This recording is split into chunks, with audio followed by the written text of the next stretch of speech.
Lung transplant and stage lung disease, यानी जब lung बिल्कुल इरिवर्सिबली डैमेज्ड हैं, ऐसे पेशेंट्स जिनका कोई मेडिकल या सर्जिकल ट्रीटमेंट नहीं है, उनके लिए एकमात्र ऑप्शन है।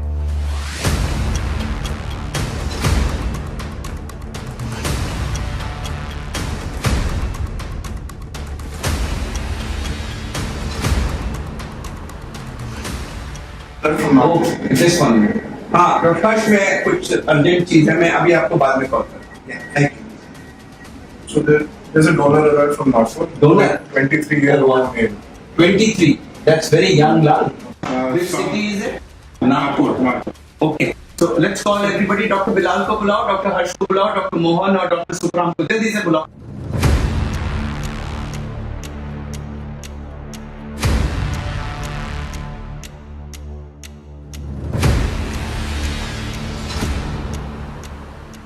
हम लोग करीब 1 घंटा वेट करके बड़े आशावान थे कि ये लंग्स हमें मिलने वाले, लेकिन पता लगा कि नहीं, वो चेन्नई के किसी हॉस्पिटल में कोई और सीनियर पेशेंट था और वो उसको अलॉट हो गए हैं। 3 बजे का टाइम था।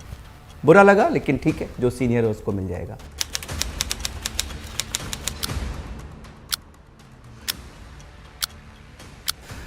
तो 4:15 साढ़े 4 बजे का टाइम था। हमें कॉल आई कि चेन्नई जो है उसे लंग्स अलॉट नहीं हो रहे हैं क्योंकि वो नागपुर तक पहुंच नहीं पा रहे हैं।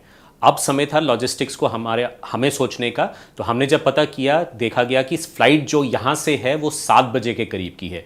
4:15 बजे का टाइम था, 7 बजे टीम को यहाँ से फ्लाई करना था। तो सारी लॉजिस्टिक्स को देखा गया, we were running against the time. हमने सारी चेकलिस्ट देखी, सामान रेडी किया और टीम जो है वो एयरपोर्ट के लिए फौरन रवाना हुई।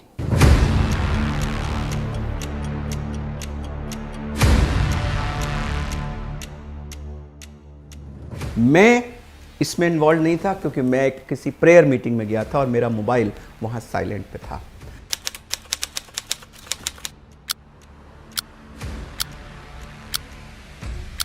पाँच बज के 20 मिनट का टाइम था जब मैं बाहर आया और मैंने देखा कि मोबाइल में 15-20 मिस्ड कॉल हैं और वो बज रहा था बार बार। जब मैंने कॉल लिया तो मेरे कॉलीग थे डॉक्टर हर्ष, उन्होंने कहा आप कहाँ हैं?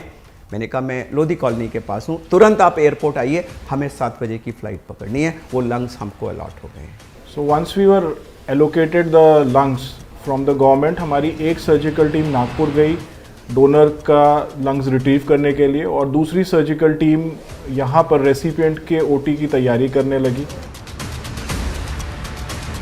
जैसे ही डोनर का हार्ट रुक जाता है, तब से लंग्स का इश्कीमिया टाइम शुरू हो जाता है।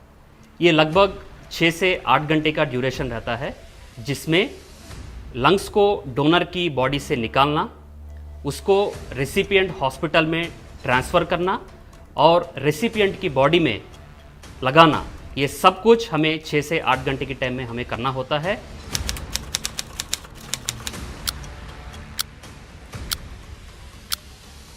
साढ़े 12 बजे हम 4 लोग नागपुर शहर में आईसीयू में डोनर को ओटी शिफ्ट करने के लिए तैयार हैं और यहाँ हमारे हॉस्पिटल में रेसिपिएंट कोविड पॉजिटिव आ गया।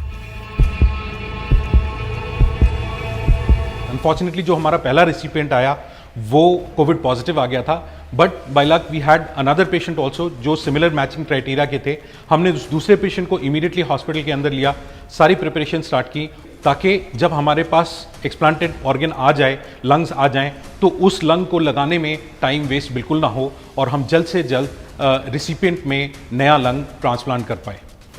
अगले दिन सुबह 9:35 पे हमारी फ़्लाइट लैंड करती है। दिल्ली पुलिस और गुड़गांव पुलिस ने ग्रीन कॉरिडोर की थी। हम 12 मिनट के अंदर अपने हॉस्पिटल पहुंच गए।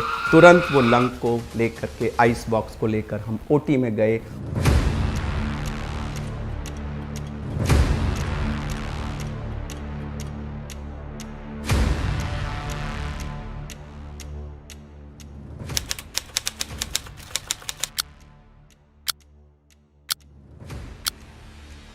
Basically, our role is in the two vascular anastomosis. There's the pulmonary artery and the pulmonary venous anastomosis, which makes it easier for them to handle with this, cut down the pump times and also get the desired results at the end of the procedure.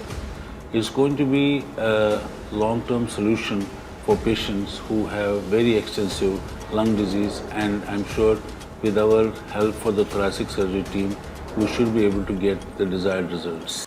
Donor lung के OT में पहुंचने से पहले recipient के lung को prepare करके उसको तैयार रखने की ये एक बहुत ही टाइम बाउंड और चैलेंजिंग प्रोसेस है।